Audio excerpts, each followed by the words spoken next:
Saudara, sosok Peggy Setiawan sebagai tersangka kasus pembunuhan Vina dan Eki di Cirebon, Jawa Barat diragukan sejumlah pihak.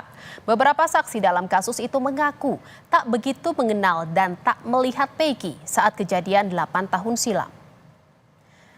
Dalam pertemuan di Jakarta, Ketum Peradi Oto Hasibuan menanyakan keberadaan dan sosok Peggy ke sejumlah saksi yang hadir di kantor Peradi Jakarta. Beberapa saksi mengaku kenal dengan Peggy, namun hanya sekilas karena pernah satu sekolah dan satu daerah rumah. Namun ada pula yang mengaku tidak mengenal sosok Peggy. Mereka yang mengenal pun mengatakan Peggy tak ada bersama mereka saat kejadian pembunuhan Vina dan Eki 2016 lalu. Karena menurut mereka sebelum ke rumah Pak RT, mereka itu bilangnya kamu bilang di situ, tapi Pak RT sama anaknya tidak mengakui bahwa anak-anak tidur di situ. Nah, maka dari itu saya merasa takut sendiri. Maka dimandulah, diubah BAP seolah-olah saya tidur tidak di rumah Pak RT. Seperti itu ceritanya. Saudara, setelah 2 hari menjalani tes psikologi, tersangka kasus pembunuhan Vina dan Eki, Peggy Setiawan, dijadwalkan akan melakukan tes poligraf atau tes pendeteksi kebohongan pada Rabu 12 Juni mendatang. Kuasa hukum Peggy mempersilahkan penyidik untuk melakukan semua rangkaian tes pemeriksaan terhadap kliennya, asalkan penyidik terbuka dengan apapun hasil dari tes tersebut. Hari Rabu itu akan dilakukan tes poligraf. Tes poligraf ini adalah untuk mendeteksi kebohongan. Nah, silakan saja ya. Kalau penyidik mau melakukan tes poligraf silakan saja. Namun sampai hari ini kami belum mendapatkan undangan atau pemberitahuan resmi atau tertulis dari penyidik untuk dilakukan tes poligraf terhadap klien kami Peggy Setiawan. Nah, cuma kami menginginkan kalau serangkaian tes baik psikologis maupun poligraf tes kebohongan ini telah selesai dilakukan, penyidik juga harus fair ya. Saudara, selain menjalani tes psikologi yang mencakup 3 hal yakni kognitif, afektif, dan juga motorik, penyidik Polda Jawa Barat juga akan melakukan tes kebohongan terhadap Peggy Setiawan, tersangka kasus pembunuhan Vina dan Eki. Terkait dengan tes kebohongan yang akan dijalani Peggy, kita akan bahas bersama kriminolog FISIP UI, Profesor Adrianus Meliala. Selamat malam, Prof. Selamat malam, Mbak Jehan. Selamat malam, Prof. Ini yang terbaru kemarin 2 hari Peggy Setiawan sudah menjalani tes psikologi dan katanya hari Rabu tanggal 12 Juni ini tes kebohongan akan dilakukan juga terhadap penyidik kepada Peggy. Ini soal tes kebohongan ini hasilnya nanti kira-kira bisa dijadikan rekomendasi untuk jadi barang bukti dalam kasus ini, Prof? Dalam konteks KUHAP maka jatuhnya hasilnya adalah sebagai petunjuk ya, yang dalam hal ini tidak memiliki satu kekuatan untuk kemudian harus diperhitungkan oleh hakim. Jadi hakim bisa mengabaikannya, ya. Tidak seperti misalnya hasil visum dokter forensik misalnya, di mana hakim harus memperhitungkannya dalam rangka dakwaan. Jadi memang lebih lemah ya. Nah, maka kalaupun misalnya hasilnya memberatkan Peggy ataupun meringankan, maka bisa saja tidak diperhitungkan oleh hakim. Tentu saja dari sisi kepolisian tentu mengharapkan Peggy berbohong gitu ya. Tapi bisa saja tidak. Dan kalau memang hasilnya tidak, artinya Peggy tidak berbohong dalam arti bahwa dia bukan pelakunya, maka tentu akan menguntungkan Peggy sendiri kan. Dan saya yakin bahwa kepolisian tentu tidak akan memanipulasi data ini. Ya, tadi misalnya datanya mengatakan tidak padahal iya atau iya padahal tidak. Tentu polisi tidak akan berani sampai sejauh itu. Dan maka lalu bisa kemudian sampai pada putusan jika kemudian nanti pada saat yang lain juga polisi kekurangan alat bukti yang lain ya, misalnya nanti dalam rangka gelar perkara khusus menghasilkan satu putusan yakni melakukan penangguhan terhadap sebelum kemudian dilakukan SP3 terkait dengan kasus Peggy ini. Bisa saja begitu. Ini menarik, Prof. Tadi Anda sampaikan bahwa memang kalau ternyata tes kebohongannya ini hasilnya adalah Peggy jujur tidak terlibat dalam kasus ini. Apakah bisa berpotensi ini Peggy dibebaskan dan tidak dibatalkan gitu statusnya sebagai tersangka dalam kasus pembunuhan Vina dan Eki?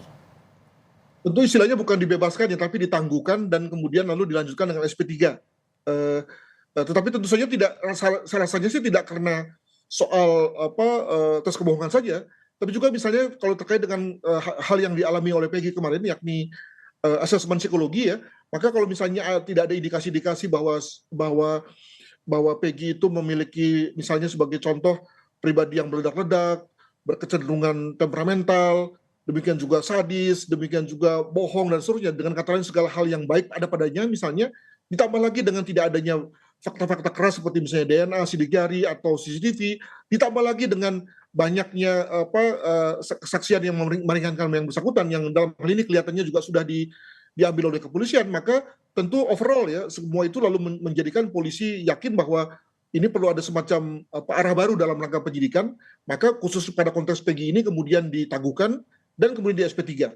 Tentu kasusnya masih tetap terbuka, tapi paling nggak bagi Peggy sendiri kemudian lalu bisa kemudian lalu di-exclude lah sebagai orang yang ditersangkakan. Demikian. Jadi yang paling dekat ini bukan langsung dibebaskan gitu ya Prof, tapi ditangguhkan terlebih dahulu kasusnya. Jika memang tes kebohongan ini nanti menyebut Peggy ini jujur dan tidak terlibat dalam kasus ini. Makanya menurut saya masyarakat itu harus diajak untuk berpikir positif ya, bahwa tentu sebagai kepolisian dalam rangka mengumpulkan alat bukti itu polisi terbuka. Kemarin misalnya saya dengar polisi mengadakan atau membuka hotline. Itu artinya bahwa semua orang itu boleh mengajukan diri sebagai saksi, demikian juga mengajukan alat-alat bukti yang lain kepada kepolisian.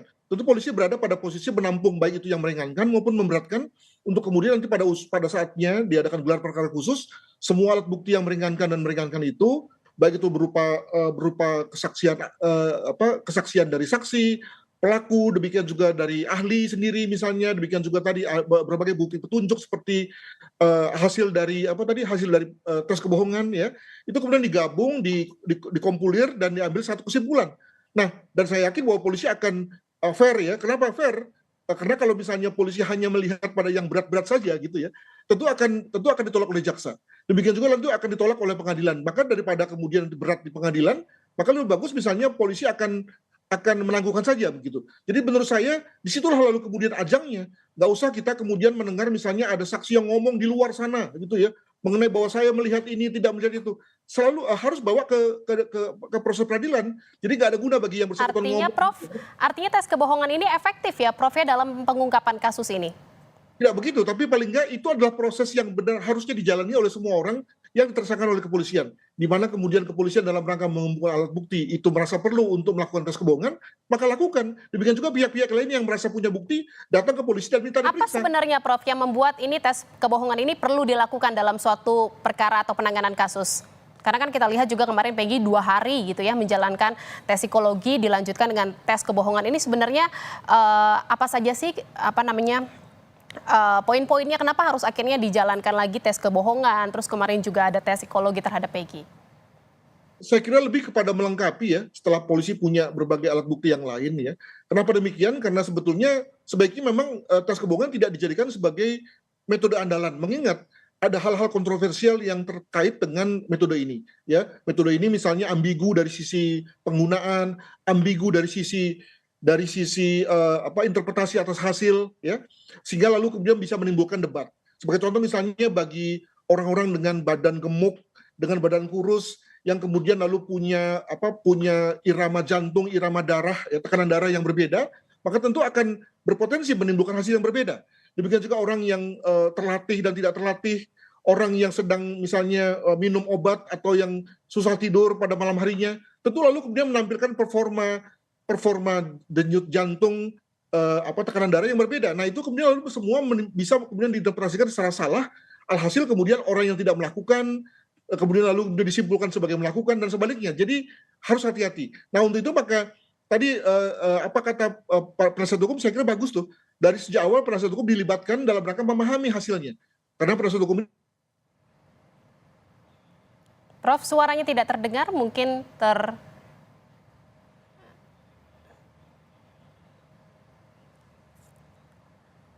Baik, saudara, sepertinya terdapat gangguan teknis terhadap narasumber kami,